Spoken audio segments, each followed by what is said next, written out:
It's not exactly where you want to spend a lot of your free time, especially if you don't have loved ones buried inside the cemetery. It is kind of odd when you think about these two middle-aged women sitting in their AC blasting car just staring out into this cemetery in Utah. Ruby thinks there's a plan for everything. This is to teach Ruby Franke's two youngest children a lesson. Go barefoot in the scorching hot heat pavement of the cemetery, pick up every single bit of weed, brush, cactus, thorn, broken glass, trash inside the cemetery for 5 hours. No shade, no food, and definitely family for water, for food, care, love. But Ruby and Jody, they know this is all manipulation. That's the plan, okay? This is what they've been doing until one day a woman stops to watch them. This woman starts taking pictures of them. She's taking videos right now, right? Ruby turns to her kids and tells them to shield their faces from the picture while they continue to pull the weeds. But after about 15 minutes of this woman just watching Ruby, forcing her kids to pull weeds at the cemetery, the woman approaches them. What are you doing here? This isn't your land. This is a reservation and you are trespassing. How would you feel if I came around and started poking around your cemeteries? What are you stealing here? And Ruby writes in her journal, nothing. We're weeding. We're picking up trash, weeds and broken glass. You can see for yourself. Leave. Get off our land. This is a reservation, meaning it's literally reserved for indigenous people.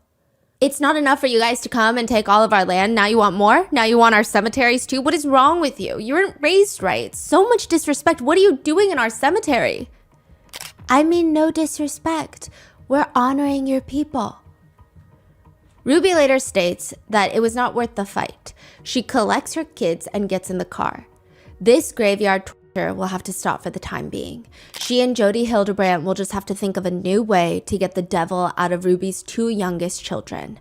Ruby writes in her journal, I told E, the youngest daughter, I told her that she invited evil, that you created this evil. But the good news is, because you created it, you can destroy this. The truth is, E did not start this. She did not create this. She did not invite evil into their home. But August 30th, 2023, they will be sent away.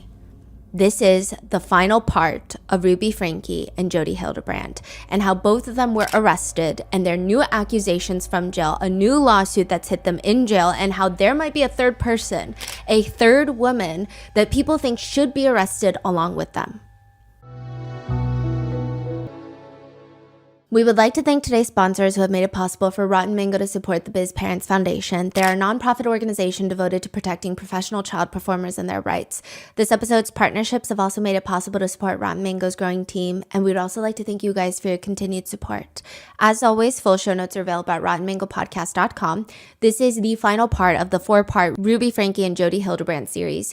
Please watch the previous 3 parts before this episode. In part 1, we went over Ruby Franke's YouTube channel, her entire online, I want to say cancellation because they're not actual legal charges against her, but it was, the whole world believed that she was abusing her 6 children behind the scenes. And then in part 2, we went over Jody Hildebrandt and the people that have accused her of ruining their lives. It seems like she has a tendency and a deep yearning to want to ruin people's marriages. In part 3, we went over Jody and Ruby joining forces to create the Connections business. Well, Ruby joins Connections, which is Jody Hildebrandt's life counseling business. And the two of them, they decide they're going to just dominate the podcast world with their ill-advised, ill-recorded, not-so-great podcast, giving other parents some of the most abusive parenting advice that you could probably find on the internet. Hello, and welcome to Connections. I'm Jody Hildebrandt. And I'm Ruby Franke. In this episode, the final part, we will be going over their arrests, what they've said, their plea agreements, and then all of the internet conspiracies, as well as all of the discourse surrounding Kevin Franke, the dad, and a woman named Pam, whom a lot of people on the internet think both of them should be facing charges for this case. We will be referring to the eldest children, Sherry and Chad, by their names. They are adults and they have publicly spoken out about this case. Sherry also has a phenomenal book. It's called The House of My Mother. Please go buy a copy. Please go buy 30 copies. I think it is a book everyone should read, especially when it pertains to family vlogging. There is just so much in there that gives you a very vulnerable but also visceral look into what it would be like to be the child of a family vlogger. Hi, I'm Sherry Franke, the author and narrator of The House of My Mother. I was inspired to share my story in this audiobook just because this is the first time in my life that I can share my story in my own words and take back that power. Now, the 4 youngest Frankie kids will be just referred to by their first initial of their names, regardless of if their names are publicly out there already. There are graphic descriptions of torture, food restrictions, CA, CSA, religious abuse, therapy abuse, neglect, and details of injuries. So with that being said, let's get started. Clark and Debbie are not expecting anyone when the door rings. Answer the door right now, but if you'd like to leave a message, you can do it now. They're older. They don't move as quickly as they used to. And by the time that they get out there, they can barely make out this figure it's a tiny figure. Near the door, whoever was knocking was almost walking all the way away. Yes. Hi, I was just wondering if you could do 2 favors. They swing the door open, they see a little 12-year-old boy, and within a minute or two, they are on the phone with 911. 911, the address of your emergency. Okay, and the phone number you're calling from. Tell me exactly what's happened. I just had a 12-year-old boy show up here at my front door asking for help. And he's said he had just came from a neighbor's house, and we know there's been problems at this neighbor's house. He's emaciated, he's got tape around his legs, he's hungry, and he's thirsty. Okay. But he has duct tape around each ankle. Yeah, there's sores around him. I think there's a good chance he's been... Clark's wife, Debbie, shouts in the background, "We need someone immediately!"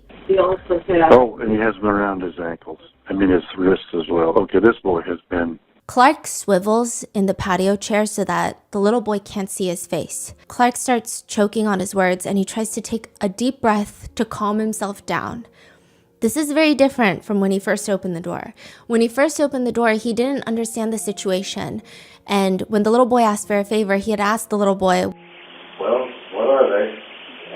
Taking me to the nearest police station. Well, actually, just one's fine. But now, seeing what's happened to him, he's getting emotional. He can't even talk on the phone to 911. Can you...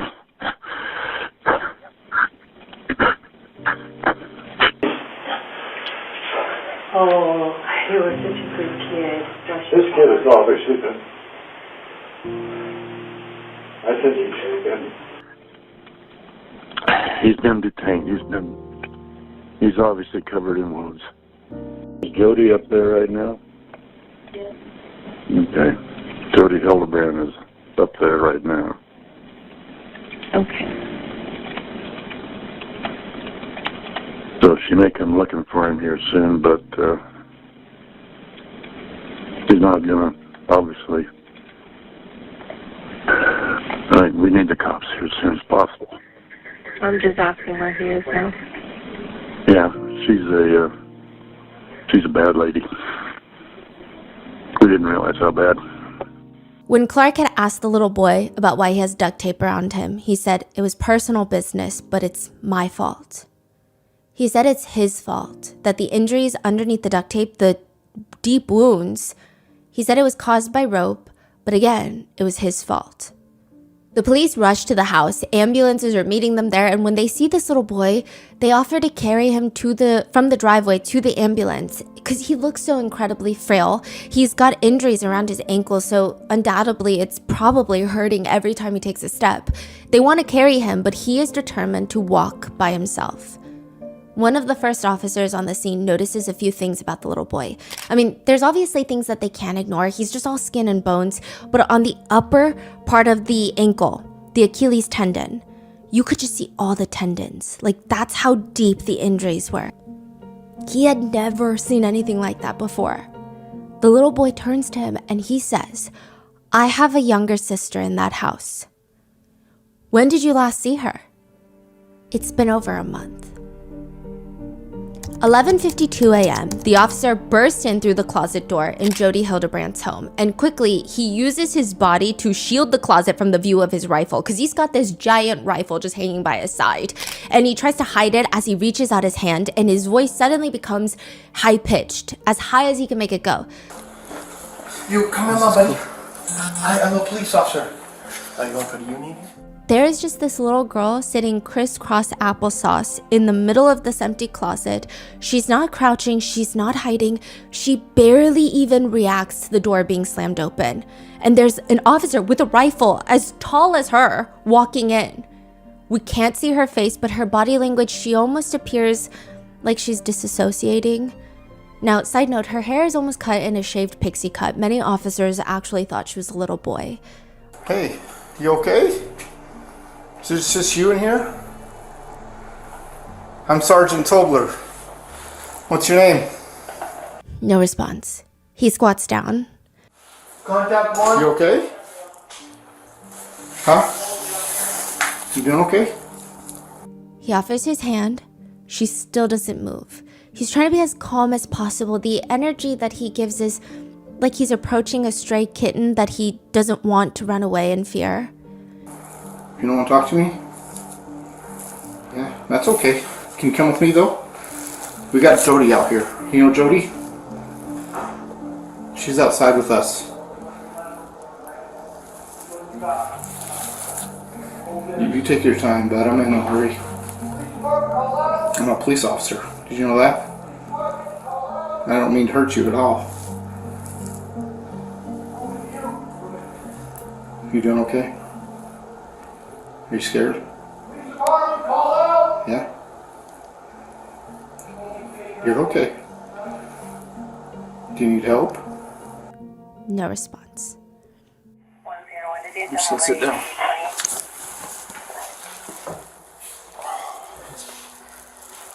It's okay if I just sit here with you. We don't have to say anything. If you don't want to. 1:40 p.m., an hour and 50 minutes later, another officer walks in with a small personal-sized pizza and a Pepsi.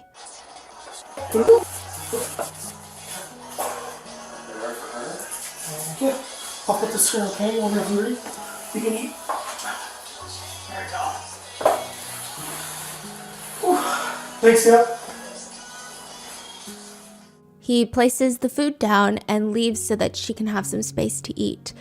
She's just as malnourished and emaciated as her brother that escaped to the neighbors. She looks like she hasn't had a proper meal in months. 2 full minutes later, 120 seconds later, she touches the pizza box. She was just staring at it.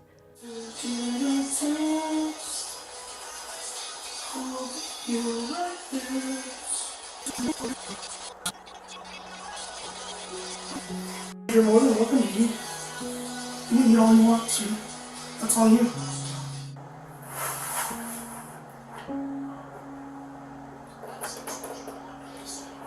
She takes another 30 seconds before opening up the box, lifting it up, and taking a small bite.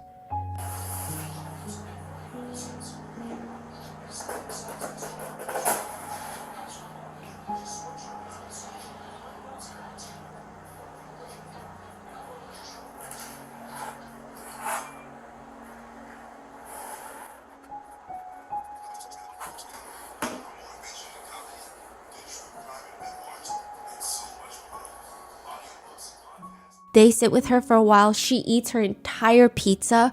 They order her another one, and she eats another half of a large pizza. It's clear she's starving. 3:36 p.m., 3 hours and 40 minutes later, after finding her in the closet, she's barely said a few words. She's barely moved other than eat that pizza. She's just sitting there, staring at the floor. 2 female first responders join the closet with the little girl. You don't want to talk? Okay. There's nothing at all you want to talk about. It's okay to talk to me.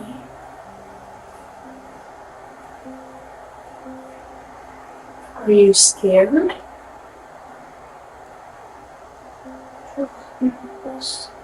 What? You can barely make out what the little girl says, but it sounds like, "I'm nervous." And so they promise her nothing's gonna happen to her. One of the female first responders says, We promise. Pinky promise. We helped your brother. And we got him some help too. And that's what we want to do for you. If we want to get you some help too. We are safe. We will not hurt you, and we won't do anything to hurt you. after nearly 4 hours since finding her, they get the little girl to finally stand up. She's very cautious. She looks almost too careful, like she's trying her best not to touch anyone or anything. And a full 4 hours later, she finally walks out of that closet. August 30th, 2023. This is the day of the rescue. Officers are banging on the door to the $5 million estate. The mansion looks like it's in the middle of Mars. The door is 15 feet tall, and they're banging. Police officers, open up! Open the door! The door opens with no sense of urgency, okay? Jody Hildebrand is standing right there with her phone in her hand. Her attorney is already on speakerphone. Jody? I need you to step out. I have my attorney. That's great. Step out of the house. No, I'm not going to step out of the Step house. out of the house. Step out of the house. They basically yank her, thankfully, and drag her out of the house. Step out of the house. Whoa, whoa, whoa, whoa, whoa! We're just gonna Come on, whoa, whoa, whoa. They're gonna be out phone. Wait a minute, how do you come in my house? Right there. They come on into my house. Just have a seat right there. Do you have a search warrant? Have a seat right there. Do you have a search warrant? Have a seat right there. They tell her, whether you like it or not, we're searching the house. Control 12X11, can you hold there? We're searching the house. I can tell you what's in the house. Okay. Just have a seat right there. So the little boy is one of the reasons why we're here. We just need to clear the house and make sure everything's okay. But why are you coming into my house without a We'll search warrant? explain it after this. But that doesn't make sense. You come into my house and do what you want, and then you tell me you don't have a No, warrant? we'll explain why we did. But don't you have to have a warrant? Not at this moment, we don't. We're here on exigent circumstances.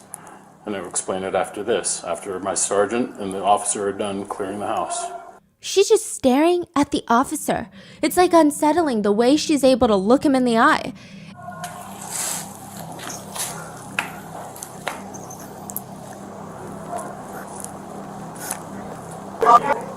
Is there anybody else in the house? Yes. 2 kids? There's a little girl. Just one? She's right over here. Okay. How old is she? She'll be 10 next week. Okay. And she's on this side? I have Airbnb guests over there. Probably scared them to death. Okay. Which, side note, why are you not worried about the 10-year-old girl being scared to death? The police say once they get in there, I mean, you're just looking through each door, closet, you go downstairs, there's a basement, and it's just all concrete walls, concrete floors, concrete ceiling. We found what looked like a safe that could have been used for guns or a safe room. It's like a giant door vault. It has numbers and the whole wheel in the center. It looks like a bank vault, a giant bank vault.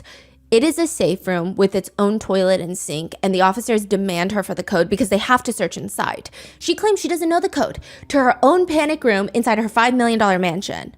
She said, I haven't used it. One of the officers there just says, you know what? I'm just gonna try. Let's go there and try a bunch of codes. 1, 2, 3, 4, 5, 6, and it clicks open. No way. By this point, they found R, the boy that escaped and basically saved him and his own sister. And then they found E, the 9-year-old little girl in the closet, but there's still 2 teenage girls unaccounted for. Ruby's middle children. Yeah. Inside the safe room, the panic room, they find rope, handcuffs, gauze, medical dressings for wounds. They find this thick red paste in a bowl. It's honey and cayenne pepper, which was made to put on the wounds. Ruby and Jody had 4 kids under their care. The little boy went to the neighbor. The little girl was found in the closet, and that means the 2 daughters that are left, they still need to find them, and they are not in this safe room. This safe room is empty. And Ruby is not in the house either. No. Purgatory is death suspended. It's where souls go after death to undergo purification before entering heaven. That's what purgatory is. It's supposed to be like a temporary state, a rest stop for those who are saved but just need to be purified. If someone you know is in purgatory, probably the last thing you want is to hear from them. Kevin Franke picks up the phone. This is a call from and paid for by Ruby Franke, Purgatory Corrections, an inmate at Purgatory Correctional Facility. This call is subject to recording and monitoring. If you don't wish to talk, hang up now. Ruby's voice is relatively calm, almost stoic. She tells her husband and tries to almost reason with him because, yeah, she was arrested for torturing their 2 youngest children, but she asks him, "And please see the truth. I know it's obscured." I'm where I see the facts, I see the truth, and that's what I'm gathering. You know my heart. What are they charging you with? 2 charges of second-degree felony for child abuse. 2 charges of second-degree felony child abuse. Yes. Okay. Wow. That's very serious. I think I was prepared for this. I do feel strong. I feel calm. And you know what?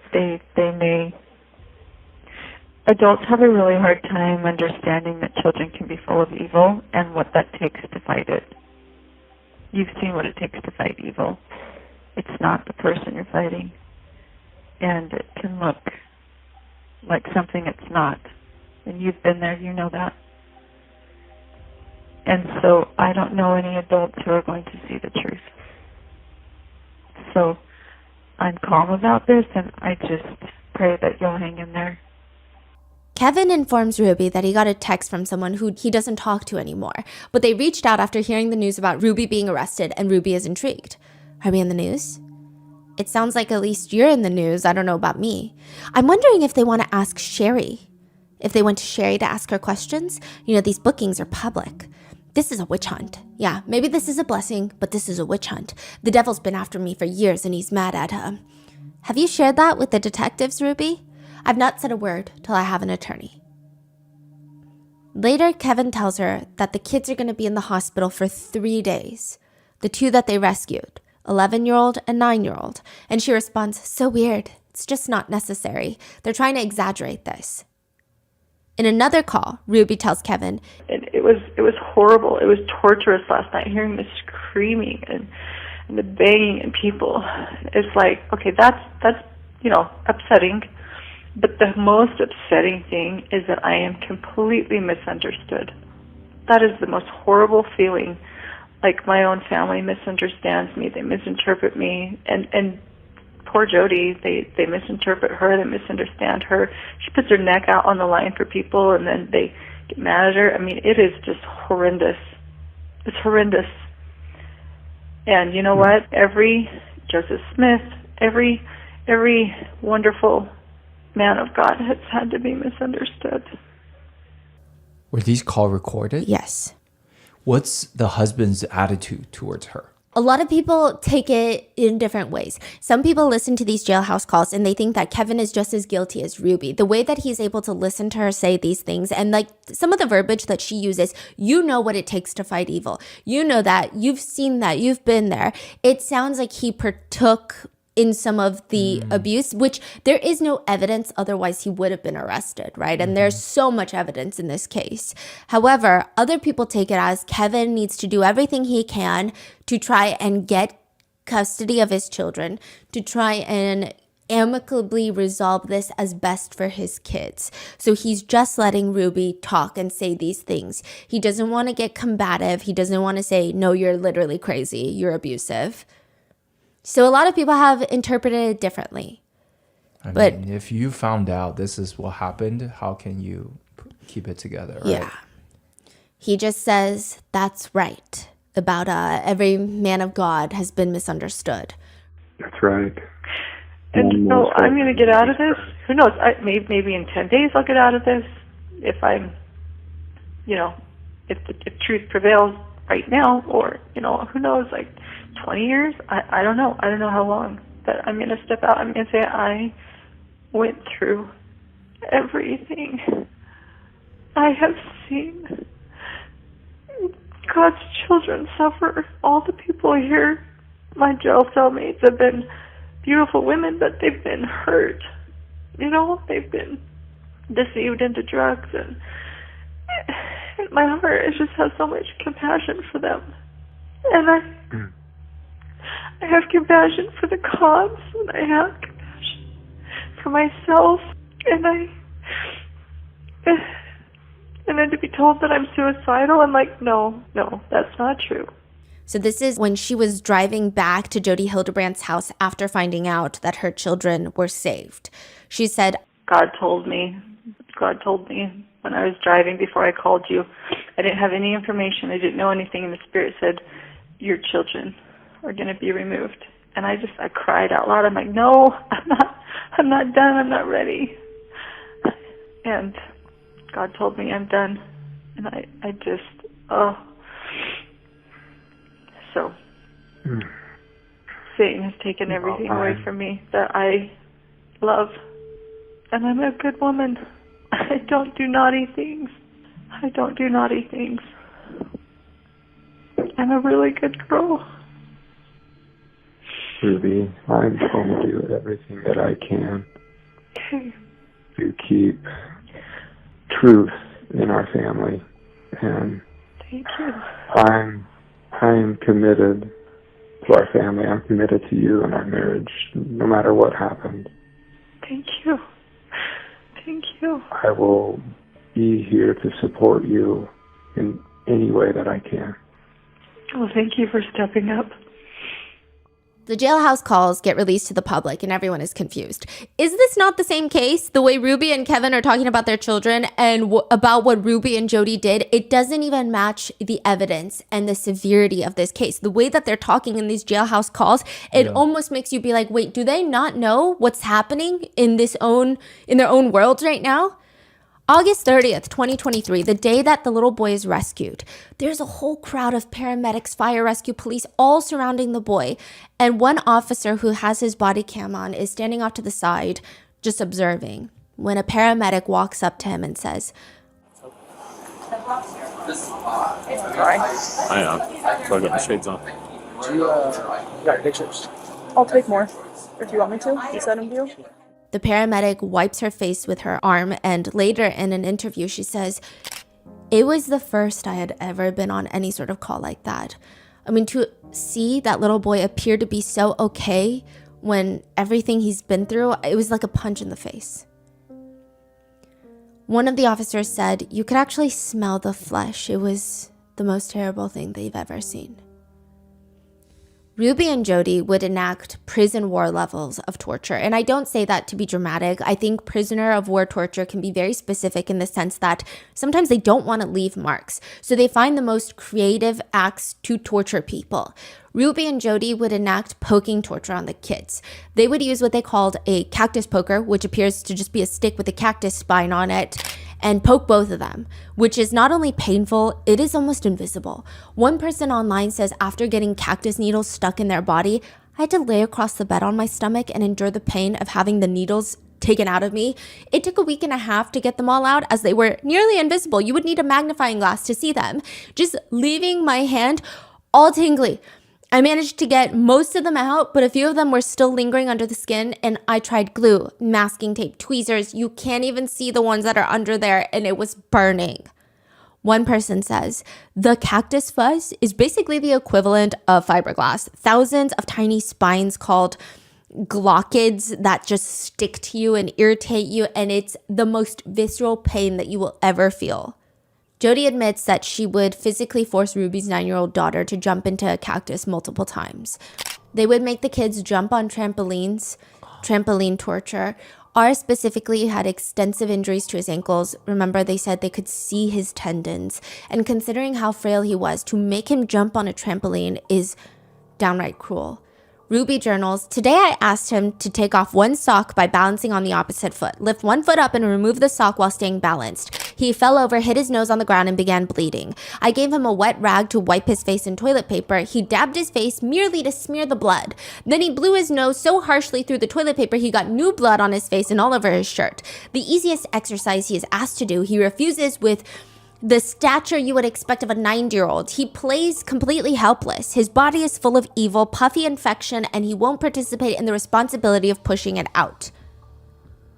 Based off the children's injuries, along with Ruby's journal, it appears that they would whip the kids with towels, pour cold water on them. R was forced to sleep out on the balcony, reminiscent of Jody's niece, Jessie, from part 2. They were forced to do hard labor, go to graveyards, stand outside in the sun, barefoot in 100-degree plus weather in Utah, forced to carry large boxes up and down the stairs. They were tied with rope, handcuffs, they were hog-tied, which is an extremely stressful position. I mean, not only that, the ropes and the handcuffs would dig as deep into R's wrists and ankles that you could practically see his muscles. They would cut through the tissues. Then Ruby and Jody would pour cayenne pepper and honey inside the wounds. There's argument, because a lot of people are like, what is the purpose of that? Is that just pure torture?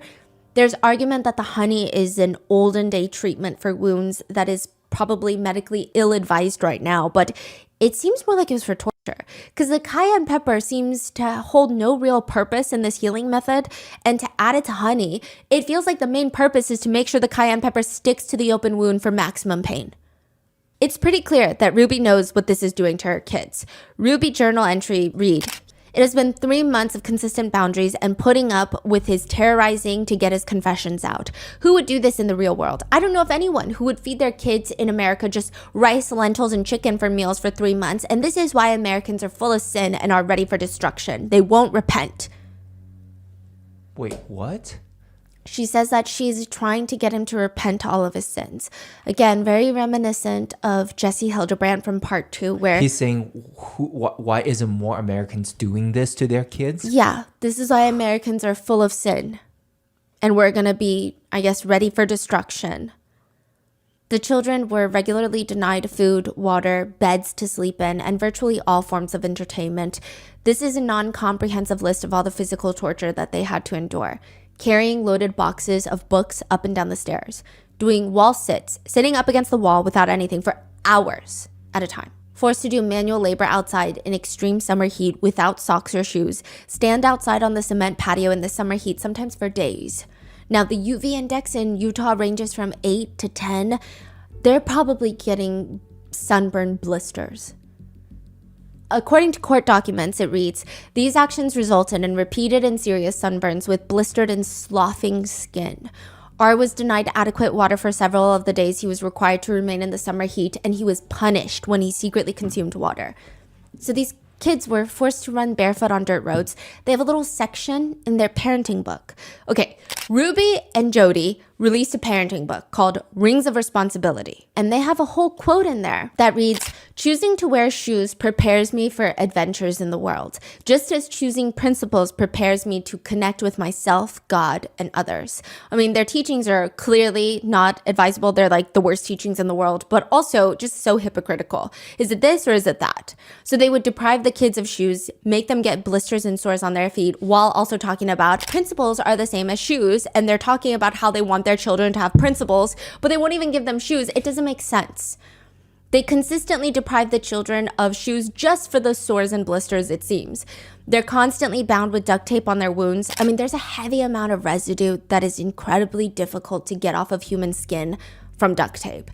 This is not medical tape. This is duct tape. If you leave it on too long, or additionally, if you already have a small wound, if you rip duct tape off the wound, it could completely rip it open. Skin stripping and tension blisters are associated with duct taping. The prosecutors state both children had extensive physical injuries from the abuse that required hospitalization to treat. Emotionally, they were also tortured. I think that would be harder to heal. The prosecutors heartbreakingly state the children believed to some degree that they deserved what was being done to them. According to court documents, R was told that everything that was being done to him were acts of love. As for E, the youngest, the court doc reads, she was repeatedly told she was evil and possessed. The punishments were necessary for her to be obedient and to repent, and those things were being done in order to help her. She was convinced that she was evil and needed to go through these things in order to repent. Even the fact that it took the little girl 4 hours to trust officers enough to walk out of the closet. Jessie, Jody's own niece, a victim of Jody, says, I wasn't allowed to speak to anyone. If a church leader came and would ask me, are you okay? I would just have to stare at them because Jody had spies everywhere. She had people reporting back to her anything and everything that I did. So if I did talk to someone, she would find out somehow. Like the amount of paranoia and fear that I had, I was like, I can't talk to anyone. The prosecutors state that it was like a concentration camp setting in their home. They state, child abuse to this degree is something that is super abnormal. Everyone who has worked on this case has gone home and cried. Ruby and Jody end up pleading guilty. They get a deal to plead guilty to 4 counts of aggravated CA. At first, Ruby seemed like she was going to stay loyal to Jody, but eventually she realized she would get a lot more if she agreed to testify against Jody and get less time, appear to be the victim and not the heinous mother that she actually is. What's aggregated CA? Aggravated child abuse. Oh, okay. That's it, just 4 counts. During Ruby's sentencing, I mean, of course she does everything to blame everything on Jody. She makes a statement during her sentencing. Oh, she switched on Jody. Yeah, or at least in front of the judges. Huh. For the past 4 years, I've chosen to follow counsel and guidance that has led me into a dark delusion. My distorted version of reality went largely unchecked as I would isolate from anyone who challenged me. I was led to believe that this world was an evil place filled with cops who control hospitals, that injure government agencies, that brainwash church leaders who lie and lust, husbands who refuse to protect, and children who needed abused. She goes on to state that she never worked with Jody. She was never Jody's business partner. I mean, I guess she's trying to make herself seem less like a partner in crime, a partner in distortion, but rather a woman who was taken advantage of by someone who has this psychology degree, who has the power to manipulate her. She says, Jody was employed as my son's counselor in 2019, and in 2020, I paid her to be my mentor. It is important to me to demonstrate my remorse and regret without blame. I take full accountability for my choices. And it is my preference that I serve a prison sentence. Thank you to the officer. Okay, your preference to serve a prison sentence, if I were a judge, that alone would make me throw the book at someone. She would do this very aggravating thing throughout all of this, where she lists all the officers' names, the ones that were called out to the house to rescue the kids, and she thanks them. She says, you were the angels who came and saved my children. I especially want to thank Detective J. Bate. She plucked me out of the situation I didn't know how to get out of. And the moment she handcuffed me, it was the moment I gained my freedom. Thank you to the medical staff at Intermountain Hospital. Your tenderness and professionalism helped heal my children. Jody and I inflicted the injuries, not the hospital. Obviously, why would the hospital be inflicting injuries? Were you not just complaining that 3 days in the hospital was 3 days too long for your kids? Also, did Ruby win some type of award? Like, what is this bizarre thank you tour? Mm-hmm. She goes on to, I kid you not, thank the DCFS, the Children's Justice Center, Judge Basil, and other key adults. That's her quote. I don't know what that means. She thanks her bishop. She thanks another church leader. She continues, thank you to the Washington County Prosecutor's Office, Ryan Sham, the legal assistants, the Discovery clerks, Eric Clark. What the is this the first time you ever heard someone say that? Yeah. I don't know what's happening right now. I fully wish that I was kidding, but she continues to thank her attorney, all of his staff, whoever Randy Kester is, and her friends, Pam and Roy. Hold on to Pam. Hold on to Pam. She brings up her in-laws, Kevin's family, her cousins, her aunts, her nieces, her uncles, nephews, just everything. At this point, wrap it up. Thank the mailman and let's move on because you don't seem remorseful at all. You're giving a statement and this is who you choose to thank. Like, this is what you choose to do with this. She thanks her parents, her siblings, their spouses. She apologizes for publicly dragging them into this. And then she says, Kevin, my husband of more than 23 years, you are the love of my life. I'm so sorry to leave to you to finish what we both started together. The ending of our marriage is a tragedy, and you are wrapped around my heart in a knot I'll never be able to undo. What about her kids? Finally, she brings up the kids. This is after all of this needless yapping in the thank you tour. She finally brings up the kids. She doesn't list them by name. She doesn't even list the adult children by name. She just says, to my babies, my 6 little chicks, you are part of me. I was the mama duck who was consistently waddling you to safety. I can see now that over the past 4 years, I was in a deep undercurrent that led us to danger. I would never have led you to darkness knowingly. I was so disoriented that I believed dark was light and right was wrong. I would do anything in this world for you. I guess except not torture them. My willingness to sacrifice all for you was masterfully manipulated into something very ugly. I took from you all that was soft and safe and good. I took from you your mother. How terrifying this must have been for you. I will never stop crying for hurting your tender souls.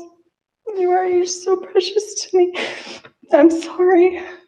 Then she goes on to thank the judge and his staff for, quote, facilitating my opportunity to take accountability and to answer for my charges. I am humbled and willing to serve a prison sentence. Which, like, I don't think you have a choice. What do you mean? A lot of people really question after that just how sorry and remorseful Ruby Franke really is. Ruby in a jailhouse called her sister, one of her sisters. She says she hasn't spoken to Jody since the day of the arrest, but that Jody is mentally ill. So it's a very different tune from what she was telling Kevin. But she says, I think putting the pieces together and just seeing, like, she knew she was lying the whole time. Like, and it's embarrassing, too, to, like, repeat it. It's like, oh, my gosh, how gullible was I? Oh, my gosh, how much power I gave this person, and I didn't see it. I didn't know she wasn't honest. I didn't know she would lie. And it's like, what else has she been lying about? Where else have I been deceived? She says, this has been the strangest and the most miraculous intervention. It put everybody where they needed to be. It separated me from Jody, so I'm not hearing her. And I think just being gone and not hearing her has cleared a lot of things up for me. a former cellmate of Ruby's has come forward to share her experience being in the same jail as Ruby. She says it was interesting to watch Ruby in jail. She only saw her for about 3 days, but it was interesting. She said Ruby was desperately playing mother hen in prison, in jail in her cell block. Ruby thought the other cellmate was going through a drug withdrawal. So weirdly, she's doing this thing, putting the blanket over this random cellmate and then tucking it, going around tucking the blanket under her, mothering her, nurturing her. When she wasn't doing that, she would just walk around with a Bible in her hands, carrying it at all times, glued to that thing. She says Ruby just kept holding it to her chest and she would close her eyes. And the cellmate is like, are you okay? What's wrong with you? Are you okay? Are you fine? She starts sobbing. I just miss my kids. Something about it felt completely empty, like with no depth. The response was weird. Which there have been a few updates since the sentencing. Ruby has allegedly now accused one of her kids, both of them, the youngest, of watching explicit material since they were 3 years old. Wait, so she apologized or thanked everyone nonstop, saying that I love all my kids, blah, blah, blah. And now she's accusing the kids again? She's basically just trying to justify what she did. She's like, I'm not actually evil. The reason that I thought that there were demons in my kids is because... And a lot of her journal, there were redacted portions. And it is a lot of people's speculation that it was Ruby and Jody forcing the kids to confess to things that they never did, which is a common theme that Jody Hildebrand is doing. Jody Hildebrand did that to her own niece, Jessie. She would force Jessie to claim and to confess to having 36 abortions. I mean, Jessie was 14, had no idea what an abortion was. Ruby allegedly claims that her underage children were assaulting their cousins and assaulting each other, and they had abused 20 neighborhood kids because they're, I guess, essentially sex addicts, which, by the way, this is, it's a lie. I don't know what else to say. We don't even know exactly how Ruby has levied these accusations. It's just a very messy situation, but it just goes to show how gross they are. Yeah, so hasn't changed at all. No. And there is no truth to anything that she's saying. It's just extremely vile, especially because by law, once an accusation like this is levied against a child, they will automatically have to be placed in a home without any other children until an investigation is done. A lot of netizens believe Ruby is still torturing her children from prison. Adam from part 2. Do you remember Adam?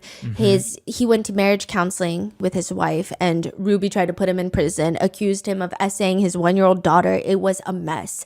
Adam from part 2, he says he wouldn't really be surprised if this is an accusation that they definitely uttered, because he says this is exactly what Jody does. And now Ruby is taking one out of her playbook, accusing people of being predators to hide their own crimes. That's what they do.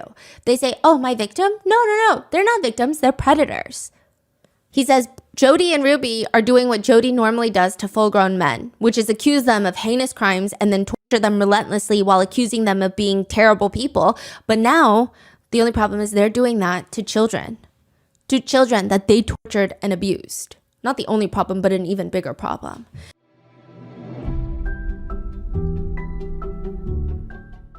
Ever wonder what truly drives sales success? Because behind every thriving business is like a powerful engine. It's like the business behind the business. For millions of entrepreneurs worldwide, that engine is Shopify. When my family and I opened Grandpa Mango's limited edition art studio, we sold exclusively online. We never had to outsource for website designers or tech personnel to manage all the coding and the software stuff. Shopify had us covered. They are home to the #1 checkout on the planet and have basically mastered the art of turning browsers into buyers. I see a lot of you guys on Instagram. You guys are such incredible artists, and I know a lot of you guys have been thinking about opening up your own shop.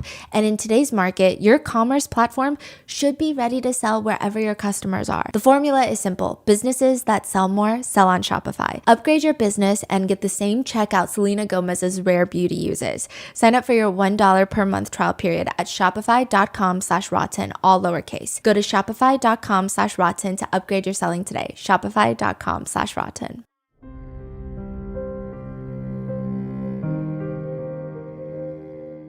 Now, a lot of people feel like whatever Ruby said during sentencing for the judge is not how she actually feels. She feels zero remorse. One of her calls to Kevin and her family sound not particularly remorseful, and one of Ruby's former cellmates did an interview. She says Ruby had this childlike smitten crush on Jody in jail. Yeah. What do you mean? They're like together in jail? Ruby is in jail with this cellmate. And this cellmate had seen Jody around. So she knows both of them. She's seen both of them. And Ruby in the cell, all she's doing is fixating on Jody. She's not asking about her kids. She's not wondering about her kids. She's not repenting. She's not remorseful. She's like, I'm complaining because why are Jody and I separated? According to the cellmate. She's confused why they're separated. Ruby apparently said, God, how long are they going to keep us in here? Why did they separate me and Jody? I don't understand why they would separate me and my friend. The former cellmate says, quote, Ruby was really, really concerned about Jody. She said she wanted to talk to her, wanted to see her. And the cellmate was like, oh, that's your friend?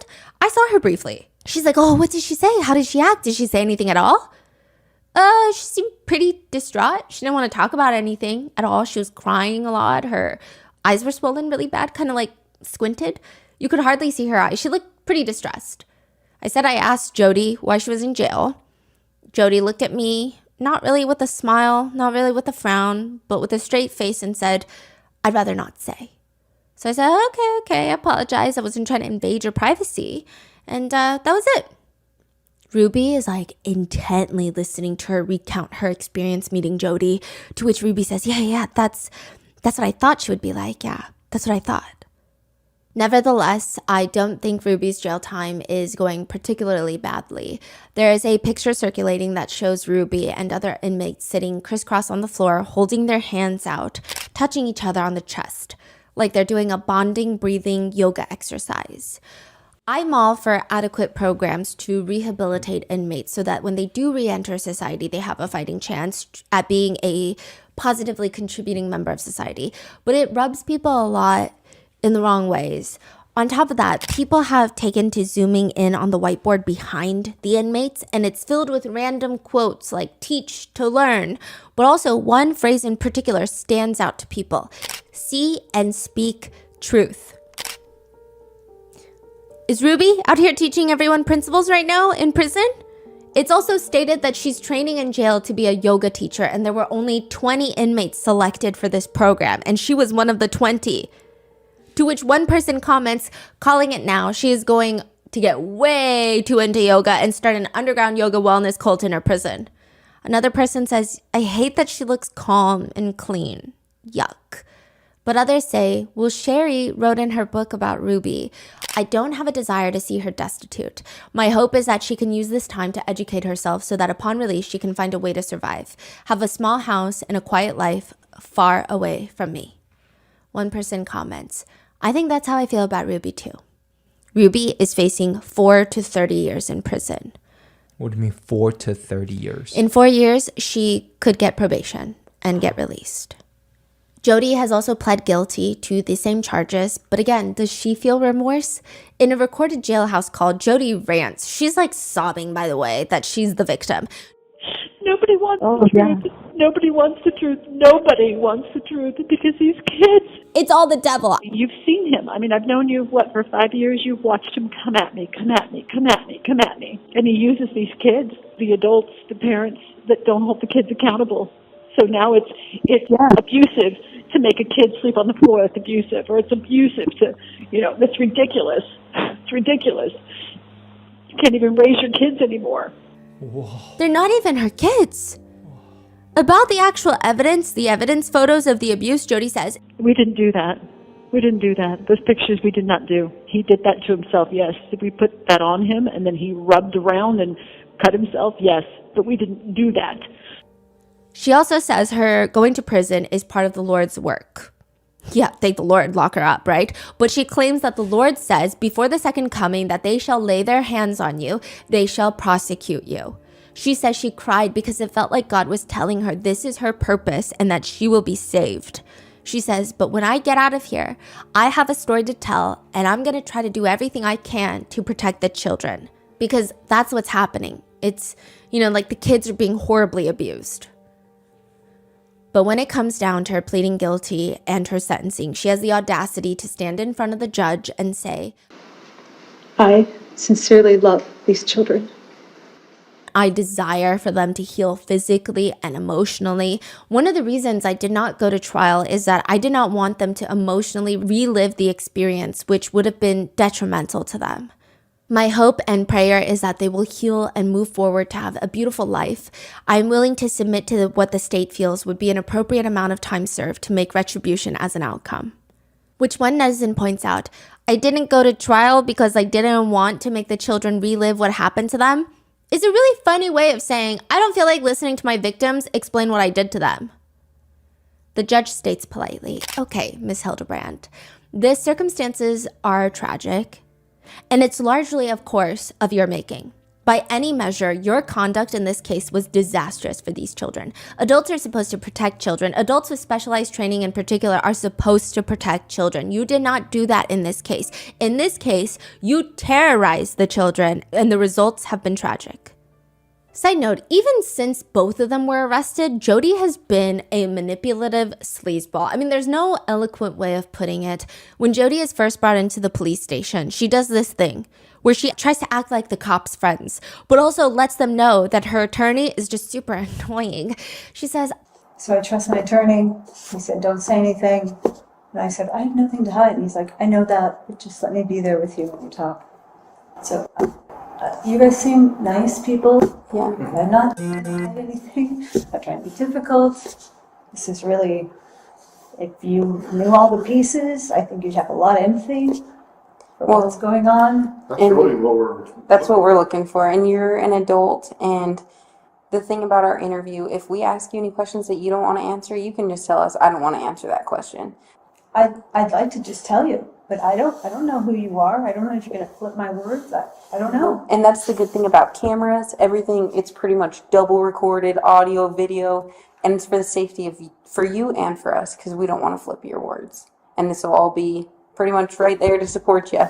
So we're not going to use anything against you. Be so insistent, then. He's an honest, good man, goes to church. I trust him. Why would he say that to me then? I don't know your attorney, to be honest. Well, I'm just saying he's a good, honest man. Yeah, and I'm an honest person as well, so we get along great. And he just said, do not say anything. I don't know. I don't know what's going to happen. with what I say. I'm a psychologist. I've watched people flip things all the time, so I get it. I sit on your side. I get it. I wish people didn't do that, but they do. The officer would later say, she was clearly trying to manipulate us in that moment. I'm a therapist. I'm with you guys on this. I would love to share, but my attorney told me not to. But I want to. I want to be forthcoming. Meanwhile, Ruby doesn't say anything at all during the whole arrest. So she drives back to Jody's home, gets arrested. She doesn't look scared. She doesn't look sad or mad. She looks completely blank, indifferent, stoic. I think I would have to put in more effort to make my face so devoid of any and all emotions. She doesn't even respond to a single thing they ask. Do you want water? Are you okay? Do you want a snack? She just stares and blinks. What's your home address? How many kids do you have? Nothing. It's going to be 2 counts. Second-degree felony of child abuse or neglect, okay? Do you understand that or no? Are you okay? I'm wondering if there's like a medical clearance that needs to... You're sure you don't need medical attention or anything like that?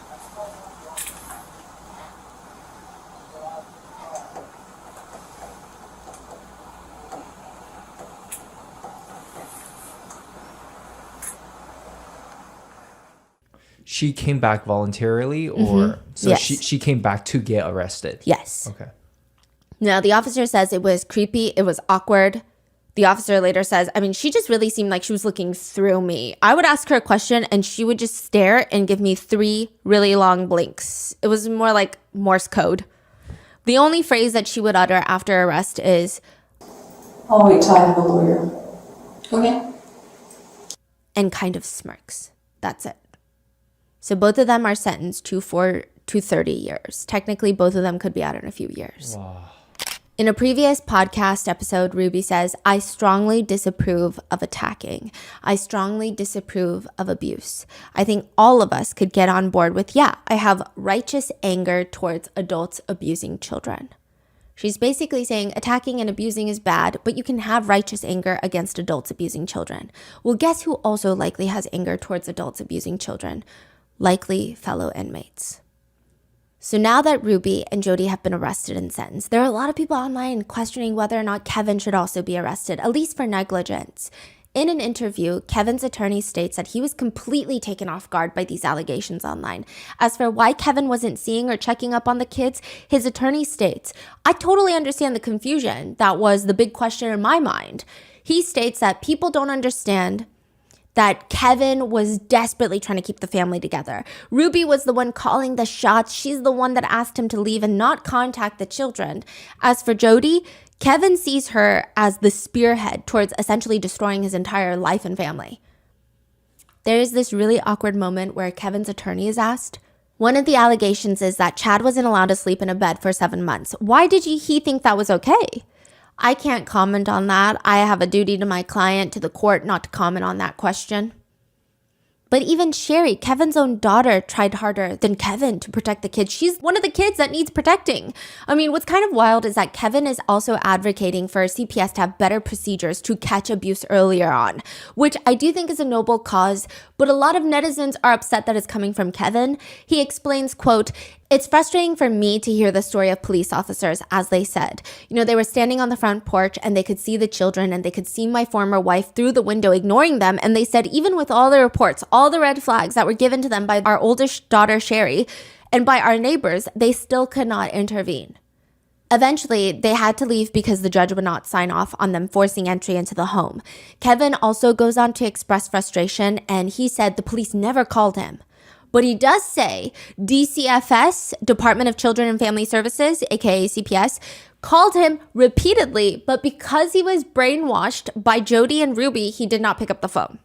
To which one of the top liked comments reads, when you haven't seen your kids in a year and CPS calls you, you don't ignore it. He was complicit and needs to take accountability. What a narcissist. Another comment reads, the police checked on his children more than he did. But he claims he was so lost in the sauce that he believed in Jody as much as Ruby did. The Hulu documentary producers ask him, did you really believe this was the end of the world, that Christ was returning? Oh, absolutely. But if the world was ending, did it occur to you that maybe you wouldn't go to heaven? Maybe you'd go to hell? Never. It never crossed my mind because we were preparing for it and we weren't alone.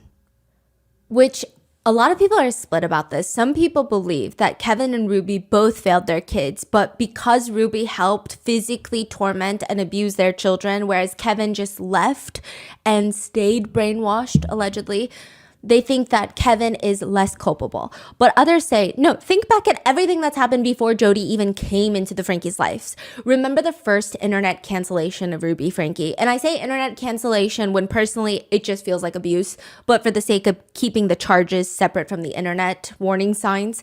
But when Chad revealed that he hadn't slept on a bed in 9 months, he was sleeping on a beanbag, Kevin was one of the first people to defend the situation in a vlog by stating, the things that we show and share and the things that many of you are criticizing and calling abusive are actually things that mental health professionals have counseled us to do. So he was very firm. He believed in all of this. Even later, he tells authorities that he supported his wife through helping Chad, quote, choose honest and responsible choices. He also says that was what the internet uproar was, right?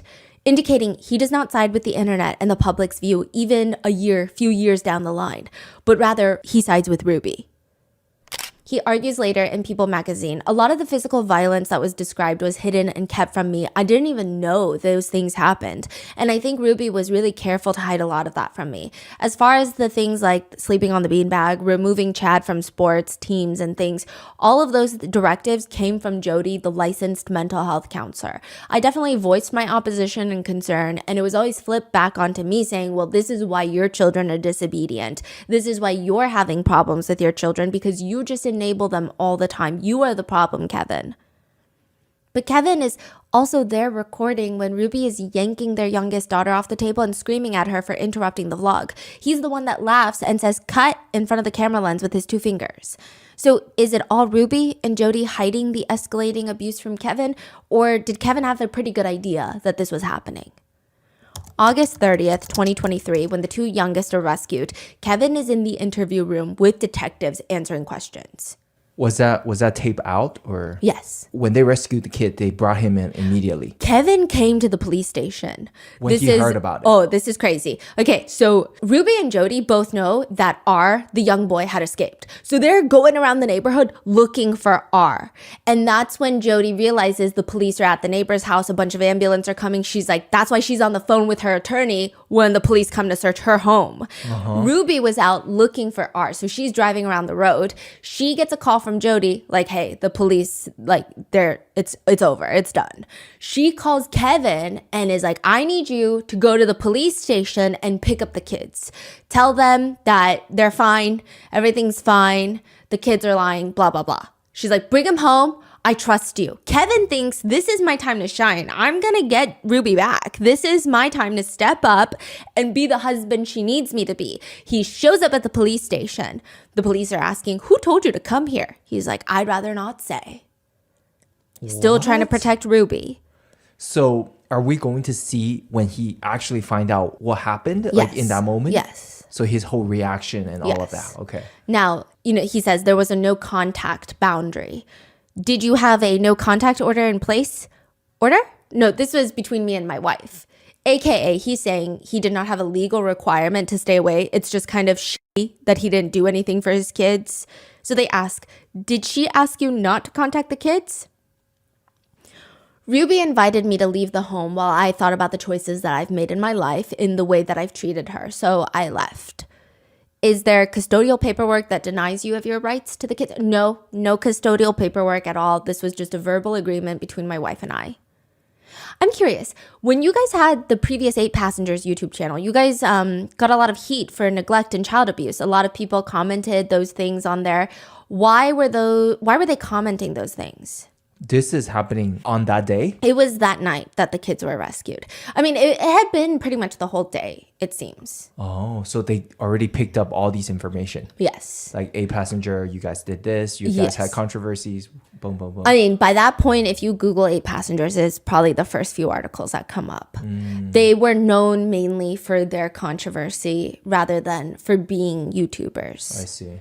Now, they're asking, a lot of people commented those things on there. Why were they commenting those things? That's a good question. I mean, we had a son who was acting out in a very selfish behavior. He chose to sleep on a beanbag. So 9 months later, he made a lot of changes in his life. He was ready to move into his own bedroom, made a video about it. In the video, he mentioned something to the effect of, I've been sleeping for 9 months on a beanbag. That is what the uproar was about. Who is this female Jody that your wife lives with? She is a therapist and a life coach. Do you respect her?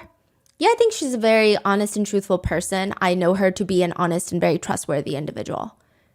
He's also asked, during your marriage, how was disciplining your kids? How would you discipline your kids? Yeah, I'm not going to answer that question. Are you aware of the physical condition of your children? No. No, I've chosen to trust my wife with my children. That was part of the agreement of our separation. My job is to financially provide. The police start filling him in on what's happening. They say, so I don't recall the exact time, but we received a phone call from our dispatch that a 12-year-old boy was knocking on doors asking for food and water. He was severely emaciated. Kevin, university professor of civil engineering, says, what is emaciated? Which a lot of netizens think that he's playing innocent and dumb, like who knows, but the cops continue. Skinny, scrawny, malnutrition, not enough food and water to sustain life. I'm sorry, what? He had duct tape on his extremities, on his hands, on his ankles. There were rope burns that were used to tie him down. Take a second and think about what I just said. That's the condition of your son. Given that information, your son was taken to the hospital. A warrant has been applied and granted by the Department of Child and Family Services to remove them from your wife's care. So no one right now is going to have access to these two children based on their physical condition. Do you understand that? I understand. Would you condone that behavior? Would I condone that behavior? No. Again, I don't know the details. I don't know what's going on. But as you described, that sounds horrible. Does he sound like he was worried for the kids in that moment? Not extensively. Maybe it's shock. Maybe it's... I mean, there are some reports that Jody convinced the whole Ruby and Kevin Franke that police were evil and they were going to be bad players in the second coming. He's not crying. He's not emotional. Again, maybe he's in shock, but one of the first things he asks after this line of questioning, after being told that his son and his daughter were emaciated, he says, what's going to happen with my wife? I love my wife. I don't have those charges against my wife. I think given the circumstances, that's highly appropriate, but again, he tells the authorities that, again, after they tell him that his kids have to be hospitalized because they did not have enough food or water to sustain life, he says, I trust her. I love my wife and I trust my wife. I trust her. But I love that wife and I trust my wife. If he didn't leave the house, if he was at the house, it sounded like he would still carry on this energy of, I trust her, this is why. Devils, we need to discipline the kids, we need to do this. He's been this way for so long. It's like, when would he have put his foot down? I guess we would never know, yeah, right? I would expect this is the moment he realized, oh, shit. He says, I mean, this feels like getting run over by a steam truck, what you're sharing with me today. I'm interested in all the facts. But you understand our facts are that you have a child that is emaciated, malnutrition, that has marks. I don't know what to do. You realize that I have a picture of my family on my wall and I look at it every day and I work. He slams his hand down on the table. And I look at it every day and I work every day so I can get back to my family and save my family. What you're sharing with me just sounds like a made-up story. I have no idea what you're talking about. It sounds like a horror movie. This point, it does sound like he's genuinely lost. Like he doesn't understand that this is actually happening. He puts his hands up to cover his face and he starts sobbing. But then he says, and I get that you're all doing your jobs. I get it. I understand. But this is my wife. I just want my kids. I don't know what's going on. I don't know why these things you described happened. I don't know. It's almost like I just want to say, I'm sorry. You must have somebody else, because it's like, am I in the right conference room right now? I'm having a hard time accepting this and dealing with this. You're telling me you're taking my kids from me?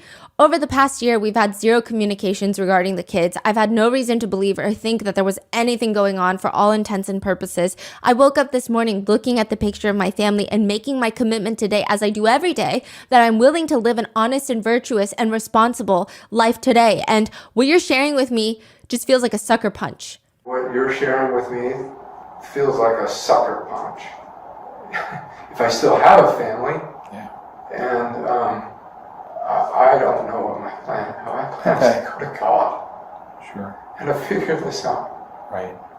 I am just heartbroken. What you all are sharing with me. I feel responsible. I wish I was a better husband. Sir, you have 6 kids. Be a better dad. He says, I just want my family back. I just want my wife back. He later admits in the documentary that during the interrogation, he, quote, I was afraid to do anything that would point them towards Ruby. Why? Because I was trying to protect her. And one part of this whole story that some netizens who really do not like Kevin keep pointing out, and with valid reason, is, first of all, the interview with the police he does not seem like he's that concerned about his kids at all. And later, he tries to sue Sherry, the eldest daughter, the one that tried the hardest to protect the 2 youngest. Kevin is in the parking lot of the local police station. There's body cam footage of this. The officers hand over 2 bins, like laundry bins, filled with notebooks, journals, a MacBook. He's got his trunk open. He's surveying everything inside of each bin almost a little too slowly, like he's taking inventory of every single journal that's in there. And it prompts the officers to ask him, is it all there? Yes. Yeah, explain to me again why this was not robbery. Basically, Sherry went into the family home with a few officers to collect some of her belongings. She collected a few journals and the passports of her parents, which, by the way, I think you can draw your own conclusions from that, but it feels like she's trying to prevent them from fleeing almost. I don't know why she would need their passports. She collects their passports and a few other things from the home under police surveillance. She leaves the house. Kevin goes into the house. He freaks out because he's missing those things. He calls the police. They're like, oh, maybe your daughter took them. We escorted her to the house to pick up a few things. He's like, this is robbery. She's not allowed in the house. She willingly just returns it all to the police station. She's like, okay, I mean, if he wants it back, it's fine. Gives it to them. They give it back to him. And he's like, how is this not robbery? That's crazy. So it's very clear that he still placed Ruby in front of his child. Yeah. Right? Very clear. He's protecting Ruby's interest because that's my wife and I's passport. Yeah. Yeah. And the police tell him, because it's a civil issue, you guys are a family. She's been in the house before. You haven't been in the house in a year. She had interest in those items. She didn't take them with the intention to deprive you of them. So that's the theft code. We have to prove intent to deprive you of the items, and this wasn't her intent in having them. So the detective sergeant said, we're not going to charge her with anything. Kevin is standing there, shutting his eyes closed like he's infuriated by all of this. Okay, I'll have to do some more research on that. You're welcome to do that if you want to follow up with the detective yourself. Kevin had this whole little blip in the timeline where he is married to the idea of suing his own daughter, Sherry, for burglary, which is just so strange considering the police are like, you have no grounds to press charges. What are you saying right now? And this is like a while later. This is not the first day, right? Yeah, it's like a few days. Maybe like a week or two later. So it's no longer in the shock of, I just want to protect my wife. Yes. It is very bizarre. Very bizarre. So a lot of netizens think it's just very telling that Kevin is wanting to wage lawsuits against his firstborn child. Now, Sherry specifically took her parents' passports, which again, very interesting. More interesting when you hear from Jessie Hildebrand, Jody's niece, that when Jody was going through everything, her issues in court with Adam, she fled the country briefly. Oh, Jody did? Mm-hmm. Just seems like maybe there was an idea, maybe there was a thought, maybe there was a suspicion, an inkling, a gut feeling, intuition. Speaking of the journals that were taken from the home and subsequently returned to Kevin, there is an aspect of this case that hasn't been uncovered quite yet, and those are the pen papers. Apparently, Jody instructed Ruby to write down all of her visions in a leather-bound journal that they called the pen papers. Nobody else was allowed to read these pen papers. This is separate from the journal that was discovered and was entered into evidence, which was Ruby's documentation of the torture that happened. This is separate. In a separate police interview, Kevin asks, "Have you found the pen papers?" The police tell him, "We have Ruby's journal." No, so she wouldn't write that stuff she wrote in the pen papers. She would not write that in her journal. The stuff she wrote in the pen papers was not intended to be read by anybody until God would decree them to be written into scripture for the whole world to read. So it described all the visions and trances and everything that Jody and Ruby went into. If you're wondering what kind of visions Jody would have, Kevin says that one of her visions is Jody walking along the beach with someone next to her, Jesus. He stops and he turns to her, walk on the water.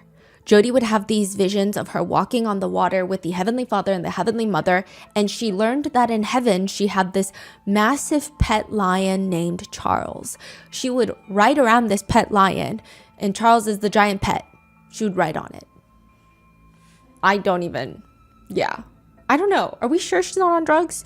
A lot of people believe whatever is in those pen papers would provide much more information on how much Kevin was involved exactly. But other netizens disagree. They say if he was involved, then finding those pen papers would probably incriminate him. Now, side note, it does seem like the police did find a leather-bound notebook, but it was revealed to have been empty. And there are speculations that a third party, Pam, a woman named Pam, went in and allegedly tossed out the pen papers. We don't know for sure. That is the speculation. That is the netizen argument. That is the conspiracy. And I don't think that with Ruby and Jody being behind bars, things are over. A recent civil lawsuit was filed by a man named Michael, who states that his ex-wife, the mother of his children, is still a devoted follower of Ruby and Jody. She refuses to acknowledge their arrests and their guilty pleas. She is on board with connections still to this day. Who is this? This is a couple that went into marriage counseling with Jody. This is not Pam. No, this is not Pam. But he's saying, like, my wife fully believes this stuff still to this day. So now netizens are divided on who to mainly blame. Everyone's to blame, but who is the most to blame has been a conversation. There's a huge group of people that are concerned that Jody might get away with less time and repercussions than Ruby because of a huge focus of this case has been Ruby for obvious reasons. These are her children that she has the duty to protect that she failed, but additionally, she has the YouTube audience. A lot of people are terrified that if Jody gets out, she's going to go straight back into counseling. One Redditor explains that her husband was in the group counseling for 7 years. They spent over $100,000 on Jody's counseling programs. And over the years, it just taught them, brainwashed them into thinking that the husband was this perverse monster that needed to be watched out for. Jody would also just do some really odd things. She said, one especially odd week my husband attended, one man was struggling with looking at gay porn, and they decided this man wasn't actually gay, but just hadn't received enough healthy touch from his father growing up. So Jody said the cure to this healthy masculine touch, they made my husband lay down and cuddle him, spooning him the whole meeting. It was just strange. Men would switch off every week who were supposed to cuddle him. So every week they had a different person cuddling him. So a lot of people think that Jody is doing all of this because she is very upset at the world that she grew up in a conservative household that did not allow her to be who she is, which is not an excuse. It just seems like this is a reoccurring theme that keeps happening, and she keeps taking her anger out on people. Sherry writes in her book, "A part of me pitied her, a repressed, self-loathing, deeply damaged woman, trapped in an environment in which she felt compelled to conceal her true nature, surrounded by women who she couldn't have, women who were married to men she resented. In her mind, this was her only path to justice: crush the sperm donors and liberate the females." Other people think Jody's bad, but it's still Ruby and Kevin's duty to protect their own kids. A lot of netizens say that you can brainwash each other. Yeah, you can, all you want, but nobody could brainwash them into harming their kids. That's what netizens with children feel. One person comments, when the little boy was asked who put the duct tape on him, who poured pepper and honey into his wounds, he told authorities it was his mom. Another netizen writes, she was happy for the kids to be abused until she was caught. Then it was someone else's fault and she was controlled by Jody. I think she's worse than Jody. She allowed her own children to be abused, and that's gross. Or another reading, does she not realize she's worse than Jody? These are her kids. She tortured her kids for years and enjoyed it. One netizen comment says, crazy that when Jody was possessed, she invited her into their home and Ruby slept in the bed with her, comforting her. But when her kids are, quote, possessed, she chained them up and almost took their lives. I would say that most netizens believe that both Jodi and Ruby are equally at fault. And yes, Jodi has been wanting to do this to people. She had been doing this to people like her own niece, Jessie Hildebrandt. But Ruby clearly had something deep inside of her that let this happen. Adam, another victim of Jodi's from part 2, says, now here's what I do want to say. I don't like Ruby Franke, but I don't know her. I just think that you have to be a selfish person to fall for Jodi's stuff. She's got a certain kind of carrot that gets a certain kind of people. But Ruby Franke would have never done any of this stuff if Jodi Hildebrandt hadn't been the mastermind and just completely created this. Sherry, Ruby's own daughter, states in the new documentary, looking back on it, I don't think Ruby's a good person. I think she was already an abusive mother before, and then obviously it escalated dramatically in the last couple of years. And the fact that Ruby went as far as she did, I wouldn't blame that on Jodi. She just set off things in Ruby that were already in her heart. But one person that does not get talked about as much is a woman named Pam Botcher. Pam is the president of Connections Foundation, who also happens to be a mother of 7 and a grandmother of 14. If you go on the Connections website, it's all about Jodi, Pam, and Ruby. They were known as the Three Musketeers. Now, not that Kevin is arguably the most credible person according to the internet in this case, but in one police interview, he mentions, again, if they find the pen papers, quote, if you're interested in Pam Botcher, that's going to tie Pam Botcher to all of this. What's in those documents? What's in the pen papers? And Pam is accused by netizens of going in and getting rid of the pen papers before the police get access to them. The 2 teenage daughters were found not in the Franke house. So the 2 youngest kids were found in Jodi Hildebrandt's house, which was like 300 miles away from the Franke home. The Franke house was empty. Police knocked down the doors. They searched the entire place, cleared it. The kids are not in there. The kids are eventually found in Pam Botcher's house. They track them down. They find the 2 middle children, the 2 teenage daughters, and they're asking Pam, why do you have these children with you? And she says, well, I'm having guests coming, and she came and she did some cleaning for me. Talking about the teenage girls. Well, I'm having guests coming, and she came and did some cleaning for me. That is crazy. Pam and her husband are standing in the doorway, not letting the officers in, but also not leaving the house, which the officers are instructing. The officers do have a warrant for Pam's home, but it's in his car, and he doesn't want to risk anything happening to the girls who are right there in the living room behind Pam and her husband. So they're demanding, like, we just need to see that the girls are okay. Like, we have a warrant. It's in the car. Like, we gotta.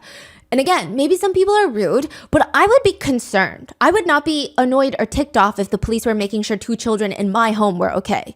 However, the part that really gets me about Pam is the officer is trying to explain that she's just detained. She's not under arrest. They simply have to make sure the children are okay. They say, as long as she's not tied up and bound, and Pam responds, I did make her scrub the floor. Those are my friends' daughters. Okay. So your friend's daughters then? Yeah. Okay. Yeah. Is Ruby Franke's daughter. Okay. She's a friend of ours. She comes over and helps me every once in a while to do cleaning and stuff. And they vacuumed and stuff. And I have company coming tonight out from Costa Rica, but she did do this on her own free will. Pam claims Ruby called her earlier to ask her to pick up the girls because she had a family emergency. Didn't go into detail on what it was, according to Pam. Pam continues. She said, would you mind watching the girls while I'm gone? She was leaving. I said, yeah, I did that because I need some help cleaning. I just have house guests coming tonight. So I said, yeah, that'd be great. Could they come clean? And she said, yeah, they'd love to do that. Do you remember in part 1, Ruby was obsessed with them cleaning? And like they would clean the baseboards. That would be punishment for them. Yeah. It's crazy. Also, Pam's husband has the energy of a potato that has all of those green sprouts and is probably poisonous. He is told that Ruby Franke, the mother of the 2 teenage girls that he likely just watched scrub his floors, was arrested for child abuse. He says, the biggest thing that bugs me is that my wife is sitting in a patrol car.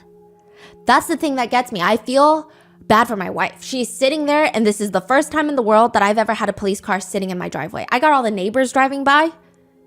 Does nobody in this entire town have their head screwed on straight? Who cares about what John from down the street thinks? Get a grip, everyone. Your friend was arrested for child abuse, and you have 2 of her kids in your home. He also goes on a whole unsolicited rant about drug testing. He comments that there's so many officers at his house now. This is like what happens when there's some big drug bust or something. You can run a background check on me. We're not too concerned with that right now, sir. been drug tested, I've been everything, you know? Is that the only way to detain someone, though, is to put them in handcuffs? Again, concerned about his wife. Pam is fine. Pam's a grown-up. It's fine. Is there not one single adult in this case that cares about children more than themselves and fellow adults? I'm so perplexed. Pam's gonna be fine. She's in the back of a cop car, AC blasting. They probably have the radio on for her. She's fine. And then he goes back to, at least you guys don't have the lights flashing, right? That would be even worse. I never had a police car in my driveway. Later, when more officers arrive to question Pam, she says confidently that the kids were here to clean her house. She also stops mid-sentence, mouth agape, just staring at the road, and she says, "Oh, I was gonna say, if that was one of my neighbors, that would be embarrassing."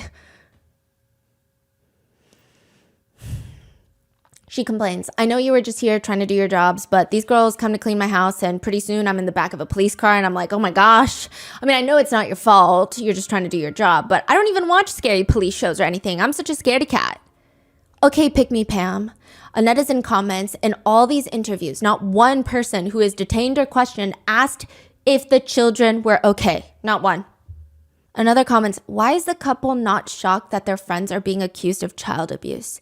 They need to be investigated as well. Picking up your good friend's kids to have them clean your house, zero concern when hearing about the child abuse allegations. They're all in some sort of child abuse cult, it seems." Jody's niece, Jessie, says that they remember Pam back in the day when they were held captive in Jody's home. They state, "When I was living with Jody, Pam Botcher was around. She was Jody's best friend, and I didn't realize that she was connected in this. I mean, I have very strong feelings towards Pam because of not what she was directly applying. She wasn't actually involved, but she was one of the people that was constantly surveilling the surveillance of reporting back to Jody." Sherry states in her book about Jody, Ruby, and Pam, and not in like an accusatory way, but she just states, "They were the three musketeers of the apocalypse, ready to follow each other literally to the ends of the earth." Again, any and all allegations against Pam Botcher are completely just netizen speculations. She has not been charged of any crime, nor has she been considered a public suspect of any case, but it's just something that has made people think. Which brings us to Kevin. Now, I do want to mention one thing about Kevin. I think Kevin is very complicated. I know a lot of people online seem to have very strong opinions about Kevin, especially with this new documentary coming out. I don't think it's doing him any favors, and I'm hoping to summarize both sides. But it seems like Kevin is trying to be a part of his children's lives, but more importantly, his children are working on rebuilding their relationship with Kevin. And I think for that alone, I don't think it's my place to have an opinion. In defense of Kevin, one Reddit post reads, "Please help, Connection Solitude Program. Has anyone heard of the Solitude thing? I have a friend who is in the Connections group for over a year, and I've seen the extreme negative effects that it's had on his self-esteem and overall happiness levels, and it seems to be destroying his marriage. But recently, things went up 10 notches when he sent out texts telling his family and friends that he will no longer be communicating with them at all, and he wouldn't be communicating with his own wife either. It has been about 2 months since anyone has heard from him. He didn't even call or text his mom for Mother's Day. He says he's doing his time of solitude until his connection with God has improved. We're all extremely worried about him. Any advice would help greatly, especially if anyone has information on this solitude program. Thanks in advance." One person comments, "I'm so sorry. I also drank the Kool-Aid for about 10 minutes. I think the individuals who are doing this, they're trying to set boundaries. So I get the feeling the more you pry and try to have contact, the more they see this as control." So they're saying this is a thing that Jody does consistently. She forces men out of their families and refuses to let them have contact with any of their family members. So people think she was trying to do this with Adam Paul Steed from part 2. Maybe she did this with Kevin Franke as well. Kevin was asked by authorities why he and Ruby had separated, and he said, "The reasons are because of ways that I treated my wife and of my own addictions that I was working through and seeking help on with So a lot of people in support and in defense of Kevin think that the same thing that happened to Adam is now happening to Kevin.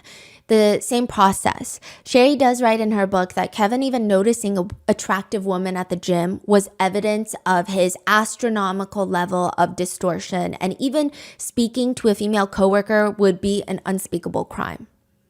Kevin later states, "I think it's relatively easy for somebody out here who's armchairing this and looking at this experience going, well, why didn't he just do that? I would have done that if it was day one and Jody came to me and said, yeah, you're selfish. You need to go into separation and repent. I would have told her to take a hike." But he's saying the indoctrination was slow. He's asked, why didn't you stand up to say no to this nonsense? He says, I know. And I know. And if I dwell on that question, it eats me alive. So some netizens think that he's just a weak man, but likely not vicious. They think that he sounds remorseful and he's probably in a lot of pain that, we as netizens cannot really relate to. He says, I'm incredibly grateful for the heroics of my son in saving his life, his sister's life, and probably his other sisters in our family as well. He was truly a hero.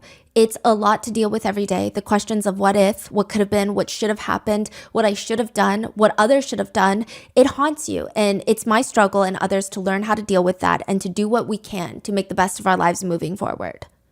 Sherry would state, which I'm not saying I think she's forgiven him or defending him, because he can be a weak man and still be a horrendous parent and could face legal repercussions. I'm just saying. She writes, Kevin had as much autonomy as a wet noodle in a hurricane. But many more netizens think the main difference between Kevin and Adam is that Adam actually fought for his kids. Kevin did not. Which brings us to the big group of netizens who are not fans of Kevin, which it does get worse by the documentary's release. A lot of netizens are hung up on the fact that he talks about Ruby as if she is God's gift to earth, and he will always put her before his 6 children. He says, a lot of people will look at me and say, how could he ever do that? I would never do that. But for those who respectfully ask me about that and say, how could you? My response is that, well, who do you love more than anybody? And sometimes it's a child, sometimes it's a spouse, they say. And I say, well, what would happen if that individual that you love more than anybody started to go a different way and was inviting you and encouraging you? Would you just easily be able to let them go out of your life and say goodbye? Kevin has asked, do you still love her? He says, definitely, I've always loved her. Even though she abused the kids, you still love her? Oh yeah, the actions that she did are atrocious, but I still feel a longing. I miss her. All the delivery rooms, all the moments holding our children. It's easy for the world to hate that woman. And so many people want me to join in on that chorus, but I cannot turn off all those other memories. How do you make sense of all of this? This really is a story of love, of hope, of family, but this is also a story of deception, of control, and ultimately it's a story of faith. If you put your faith in the wrong hands, you could lose everything. Many netizens just can't get over the fact that, sure, call it faith, call it love, call it the devil, call it whatever your heart pleases, but how can you find out from the officers that your children are emaciated, have been taken to the hospital, and instead of asking how they are, demanding to see them, asking what you can do to support them, how do you just sit there and tell the police that you trust your wife? Some netizens, for a lack of better words, they just find Kevin a little bit hypocritical. In a recent interview, Kevin says, another thing that I hope people think about after watching this is the role that social media and the internet plays in our lives today. The truths, the falsities of it, the dangers that can come when you place yourself or your family or your children into the public spotlight on social media, which is completely valid. But a lot of netizens are confused. Like, weren't you the man that wanted to sell your soul to the YouTube overlords for $85? He says, there's a lot of incentives out there today to do that, but I hope that people realize and really stop and recognize, is this really what's best for my kids? Not just financially, but emotionally and psychologically. Now, Kevin has said that he regrets putting his children online and the whole family vlogging era of his life, but people think, yeah, you could try to be an advocate against family vlogging, but I think the way that he talks about it, people are saying you don't show enough remorse yet.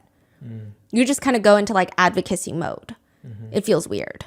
Many netizens also think it's strange that Kevin is just acting like vlogging was just Ruby's thing when she was the one primarily vlogging, yes. But it seemed like he reaped the financial benefits of putting their children out there. And the worst part is, in a recent interview with People magazine, he said, the things you see that are concerning in the documentary, such as the sternness, the yelling at the kids to get them to comply in the filming and those kinds of things. I think a lot of people that aren't familiar with family content creation would look at that and go, that's horrible. That's abusive. And it is abusive. But what I want people to understand is that was not unique to our family. I don't know a single family content creator that did not have interactions like that with their children. With one outraged netizen writing, sir, it is abusive, but we weren't the only ones doing it. Is that also raising your voice is not the same as grabbing your child's face out of anger, as he saw her do while recording it. Others comment, I didn't know it was that bad. Sir, you were recording. Make it make sense, please. Another comment reads, a gentle reminder that Kevin Franke ordered a cease and desist to anyone who raised concerns about the children's safety and tried to have his oldest daughter arrested. Kevin's attorney would argue for Kevin that Jodi was the one that made sure he never saw the kids because, quote, she knew how much he valued their marriage and valued their family, and it was his desire to be able to get back with the family and preserve the marriage. The attorney continues, he's a very gentle guy and no one's ever made any allegations that he's ever physically abused those kids or anyone else. He just wants to do what's best for his kids and get them back, get them under his tutelage and his fathership to protect them. Many netizens feel, I don't buy these excuses. You left for a year and completely cut your kids off. Your therapist tricked you into child neglect and abandonment? Yeah, okay, no one's buying it. A lot of netizens are conflicted, writing, I always had the impression that Kevin was pretty weak and just let Ruby take the lead. It's obvious now. It's still hard to imagine how he saw everything that was coming out of Jodi and he still allowed her access to the kids with him totally out of the picture. He was both victim and perpetrator to some degree.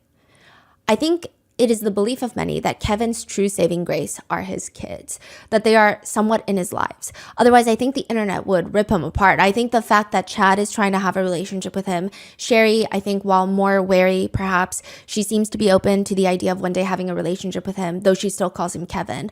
It seems like that is his only saving grace. The fact that Chad even said, for my dad, I understand that in order to get his family back and not run into problems with my mom and our therapist, he had to obey her rules and follow each step.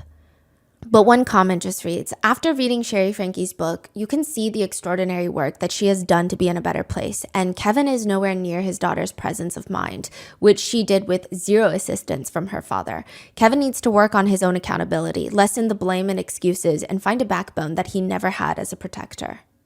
Others think that Ruby's siblings and parents are also at fault to some degree. Some netizens have expressed frustration, stating that the siblings must have known something, and could have done something to protect the kids.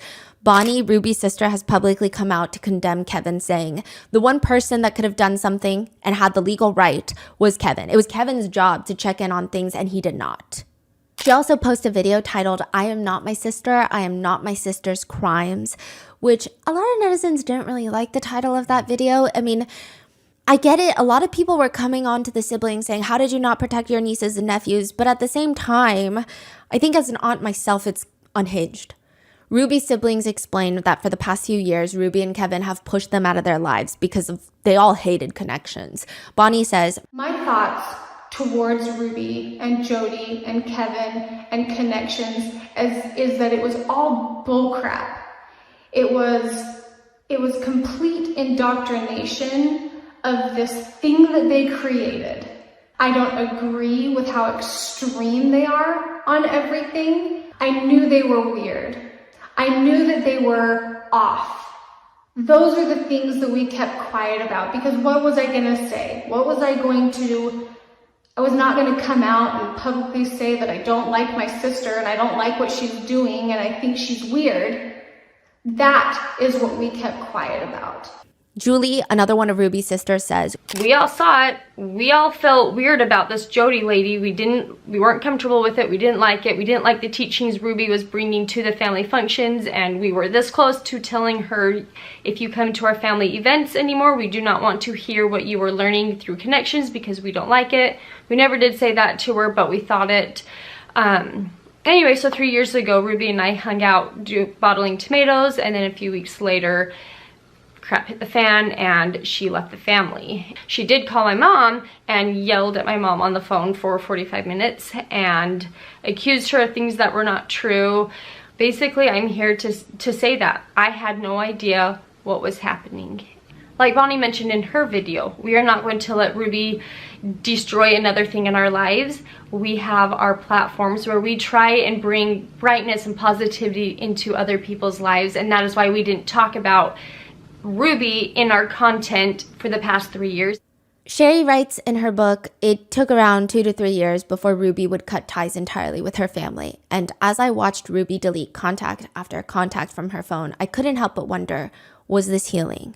I will say, I don't think it's right for people to blame Ruby's siblings and parents for things that they would not have known, because we don't know what they knew. We don't know how much Ruby was telling them, how much their nieces and nephews were disclosing with them. Probably not much. But I do think a lot of netizens didn't like their reactions. It came off very angry, and it came off a little bizarre. It just felt like they wanted more sympathy for the process that they as a family unit were going through, rather than just feeling protective over their nieces and nephews. Making things even more complicated is that most of Ruby's siblings are family vloggers.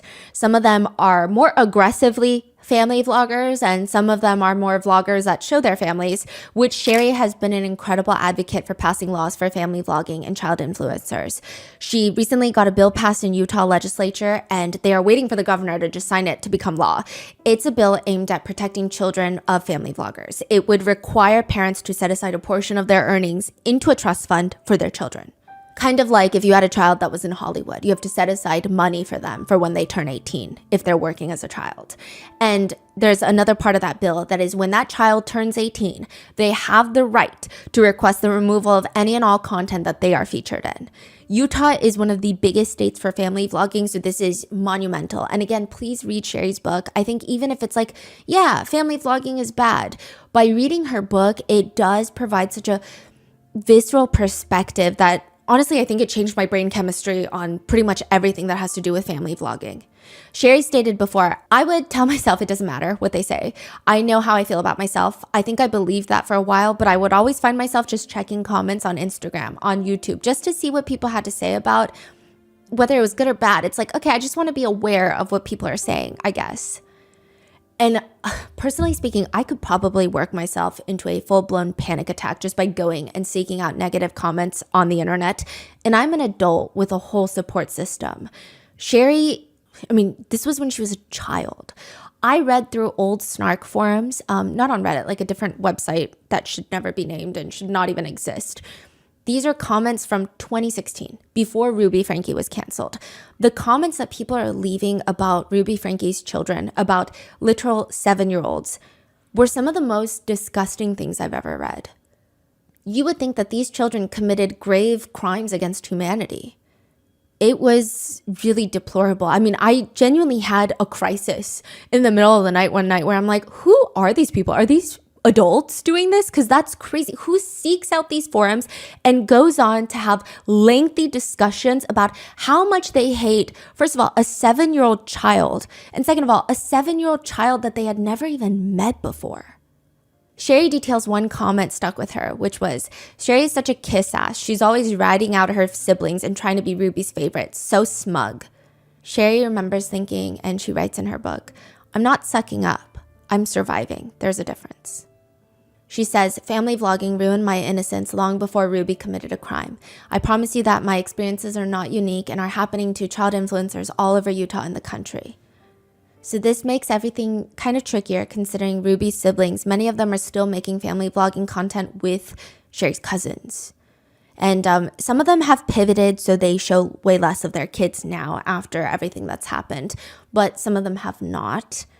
One of Ruby's sisters would even state that her vlogging is very different from 8 Passengers because her kids have a choice. They have a voice and they have a retirement fund growing for them when they turn into adults, which of course netizens have very mixed feelings about. As for Jessie, Jody's niece, they say one of the worst parts of Jody's abuse is that she makes you believe that you deserve it. They say, I was in it. I believed it real strong. Even when all this stuff was going on with Jody, what made it so much worse is that I kept on internalizing it. I fully believed it. I fully believed that this was God's will. And if I had just put myself over to the Lord, if I had just prayed more, if I was more faithful, that all of this would end up being for good, that I truly needed everything that Jody was doing. I deserved it and I needed it. In this case, it was really extreme where the abuse was so extreme. But then if you bear it, then you would get these moments of immense reward from her. And it's just such a psychological fury. They continue, the prerequisites of this is already instilled in the Mormon church of having to earn love. This has affected my life forever, for the rest of my life. It's this whole thought of if I try a little harder, if I do a little bit more, maybe they'll love me, maybe they'll accept me. It took me over a decade to get to a point where I didn't think that I was actually evil. Even their parents did not want to face the truth. They basically told them along the lines of, whenever Jesse would display anger and pain at what they went through with Jody, they would just tell them along the lines of, get over yourself. It must be so hard for you to carry around such toxic emotions all the time. They say, it doesn't stop. This nearly killed me. This has affected every aspect of my life, every single part, my ability to have friends, my ability to have partners, my ability to hold down jobs. I mean, I have complex PTSD from this. Remember how in part 1, we went over how Ruby decided that the 2 youngest kids were not going to have Christmas presents because they were getting the gift of love and boundaries. Same thing happened to Jesse under Jody. Jesse says, it sounds like such a trivial thing, but no one gave me attention on my birthday. Jody informed me, it's your birthday, but you don't deserve any attention for it. You didn't earn it. You didn't earn the right to be special, so no holidays were celebrated for me. I didn't receive any presents. Adam Paul Steed from part 2, his marriage and life was ruined because he went to Jody for therapy on the recommendation of his church bishop. He went to Jody's sentencing and he said, when I saw Ruby Franke, I saw my ex-wife sitting there saying the same exact thing. My ex-wife would have said the exact same thing Ruby Franke said today. Which was what? Was it a thank you note or? And just like all of the, Jody made me do this. Oh. And a lot of other women would have said the same thing. You have no idea how many victims are out there. Their minds have been messed up so much with this. The prosecutor said that he said the children thought it was their fault. All of the adult men think it's their fault. All of the women think it's their fault. Jody Hildebrandt grows off people's pain and destruction. And when she sat there and said she loved the children, I almost fell out of my chair. The only thing, look at her version of loving children, is finding a way to make them hurt, and more than anything possible, it's like an energy she feeds off of. Jody doesn't love children. Jody is like Ted Bundy. Chad, the eldest son, was in the documentary and has been very transparent about how he's healing and dealing with everything. He's very active on his social media accounts. I think that you guys should go and show support if you'd like. He went viral recently for his TikToks about Ruby.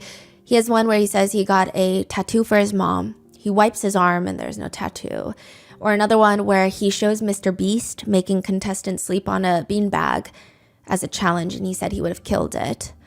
A lot of netizens are glad that he's able to find ways to cope and heal, and using humor seems to be a good method, hopefully. He's also a realtor, so if you guys have realtor needs, you know where to go. Chad says, I definitely hate the things Ruby did. I have no contact with her right now, and I don't plan to anytime soon. But then again, she's still blood. She's still my mom, and maybe down the road eventually, I'll have a conversation with her. Chad is asked, do you miss her? He said, I miss a mother figure. I miss how she was when I was very young. But I think what she's going through is deserved. I don't think that she should get out till all the kids turn 18 years old. But that doesn't mean that I don't have love for her. Sherry attended Ruby's sentencing. She said, I said I was not going to look at Ruby. I don't care to see her. So I just stared at the judge the entire time. I personally have seen too many crocodile tears from her, so I can't say whether she's sorry. Sherry is asked by the documentary, where are you right now with Ruby? Where are you at with Ruby? I will never talk to her again. Whether she's the most apologetic person in the world or not, that doesn't change anything for me. We have one childhood and one mom, and that was mine. Sherry says, I'm still angry about what she did, of course. That's never going to go away, but I'm living my life, and I'm not letting her take any more of that from me than she's already taken. As for how she feels about Kevin, she states, I would never forget the pain that he caused, ignored, and enabled.